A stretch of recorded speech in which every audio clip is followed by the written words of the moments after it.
नवादा की घटना के बारे में मैंने कल भी आप लोगों को बताया था, कई प्रेस को सूचना दी थी। इस मामले में जो हम लोगों के संज्ञान में आप लोगों के माध्यम से आया, उसका संज्ञान लिया गया और इस मामले से जुड़े जो सभी बिंदु हैं उस सभी बिंदुओं पर गहन जांच कराई जाएगी और उस गहन जांच के बाद ही आपको हम लोग स्थिति स्पष्ट करेंगे। अभी किसी भी बिंदु पर कुछ कह पाना उचित नहीं है। सभी बिंदुओं पर जांच कराई जाएगी जैसा निर्देश मुझे मिला है। बगैर जांच कहे हमने आपको कहा है तो अब उसका अर्थ समझिए। जांच कराई जाएगी, आपको बता दिया जाएगा। अभी जांच का आदेश मेरे पास में नहीं है, जब वो आ जाएगा तो आपको सूचना दे दी जाएगी। और मैंने आपको जो कहा है कल भी यही कह दिया था। इसके अलावा अब हम लोग रेगुलर मिलेंगे, मिलेंगे और अभी पुलिस के संसाधनों से वो काम हो रहा है। पहले आपने जो बात कही है वो वाहन उत्पाद विभाग के द्वारा दिए जा रहे थे, अब पुनः उस पर विचार हो रहा है और विचार होने के बाद में अभी पुलिस अपने संसाधनों से काम कर रही है। टास्क फोर्स यथावत है, उसके कर्मी यथावत है और कार्रवाई भी यथावत। सर, बिहार में कई जगह से बच्चा चोरी की घटनाएं सामने आ रही है। इस पर हम मीडिया की मुहिम भी हम कल से चलाने वाले हैं।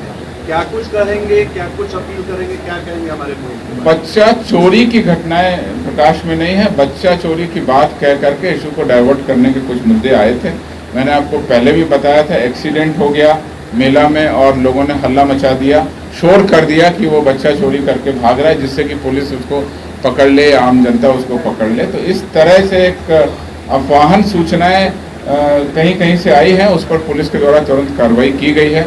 और जहां कहीं भी इस तरह की अगर अनावश्यक तूल देने की बात या अफवाह फैलाने की बात या जानबूझकर मामले को टर्न करने की बात प्रकाश में आएगी, पुलिस के द्वारा उन सब लोगों के विरुद्ध भी कार्रवाई की जाएगी। मेरा अनुरोध है कि कोई भी किसी के साथ में अगर चोरी हो रही है, बच्चा चोरी हो रहा है, तो एक संगीन अपराध, लेकिन हर मामले में बच्चा चोरी हो जाना, बच्चा उसके साथ में था कि नहीं था, किसका बच्चा था, कौन था, इसको भी देखना चाहिए। और इसीलिए मैं आपसे कहता हूँ कि आम पब्लिक को डायल 112 की जो सेवा है, जिसमें 400 गाड़ियां हमने लगा दी हैं और सभी गाड़ियां इक्विप्ड हैं, पटना में जगह जगह वो खड़ी रहती हैं, उनका यूज़ करें। वो गाड़ी तुरंत वहां पहुंचेगी, जैसे ही कॉल कनेक्ट होगी, जितना उसके मूवमेंट में टाइम लगेगा। ये 24 घंटे अलर्ट मोड में एक तरह से आकस्मिक सेवा है। नागरिकों के लिए पुलिस सेवा को तत्पर बनाए जाने के उद्देश्य से इन गाड़ियों का प्रयोग करें। पुलिस वहां पहुंच जाएगी, मामले की जांच हो जाएगी, सही का सही बात सामने आ जाएगी। देखिए, आपको स्पेसिफिक केस अगर ऐसे अचानक पूछ देंगे तो थोड़ा मुश्किल होगा। आपके प्रश्नों को मैं रख लेता हूं। मैं कल या परसों जब भी प्रेस कॉन्फ्रेंस करूंगा तो मैं आपके सामने वाले मामले में एक बात सामने आ रही है। AMIM के चीफ असदुद्दीन ओवैसी ने ट्वीट कर कहा, आरोप लगाया कि रस्सी में बांधकर माइनर बच्चे को ले जाया गया, उसी सीमांत पत्थरबाजी इंसिडेंट वाले बात। देखिए, मैं आपको, मुझे जो जानकारी मिली थी उन्होंने क्या कहा मुझे उसकी जानकारी नहीं है। मुझे जो सूचना मिली थी उसके बारे में आपको बता दिया। स्थिति पूरी तरह शांतिपूर्ण है। 20 लोगों को गिरफ्तार कर लिया गया। जो उसके माइनर की बात आ रही थी वो मैंने स्पष्ट कर दिया। कम से कम 13 साल उसकी उम्र है, जो आंकड़ों में पुलिस के रिकॉर्ड में दर्ज है। आगे की जांच और कार्रवाई, चूंकि किशोर न्यायालय या किशोर बोर्ड में है वो, तो बोर्ड के जो पीठासीन पदाधिकारी होते हैं वो न्यायालय की तरह से काम करते हैं और किसी भी अभियुक्त का उनके सामने अधिकार अपनी बात को रखने का। अगर वो अभियुक्त अपनी बात उसके सामने रखेंगे तो निश्चित रूप से पुलिस को अगर डायरेक्शन होगा तो हम लोग दोबारा जांच करेंगे। पर हम लोग हर जिले का हर सप्ताह परफॉर्मेंस देखते हैं कि वो जिले का आंकड़ा कहाँ जा रहा है, और जैसे ही कहीं आंकड़े में कोई गड़बड़ होती है तुरंत सुधारात्मक कार्रवाई करने के लिए निर्देश दिया जाता है।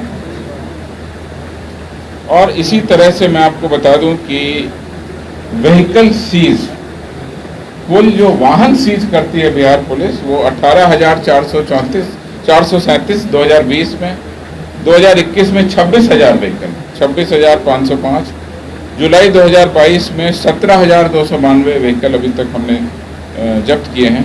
और अगर यही आंकड़ा रहा तो ये संख्या लगभग 30,000 पहुंच जाएगी। तो कुल मिला के मैं समझता हूँ कि इसमें अगर हम लोगों ने प्रेस नोट बनाया है तो आपको इसको आज दे देंगे और वर्ड फाइल में भी दे देंगे, तो जिससे कि आप लोगों को सहूलियत रहे। इसी प्रकार के बहुत सारे आंकड़े हैं। एक सवाल है और मैं कहना चाहता हूं कि आप लोगों का सहयोग रहता है हमेशा सूचनाओं के आदान और प्रदान के लिए। जिला स्तरीय जो हमने आपको बताया मीडिया कंट्रोल सेंटर, वो हम लोग बना रहे हैं और उससे आप लोगों को बहुत सहूलियत रहेगी सूचनाओं के वेरिफिकेशन और सूचनाओं के आदान प्रदान के लिए। और हम सीनियर एसपी को चाहेंगे कि जल्द ही इसका खाका आपके सामने रखें।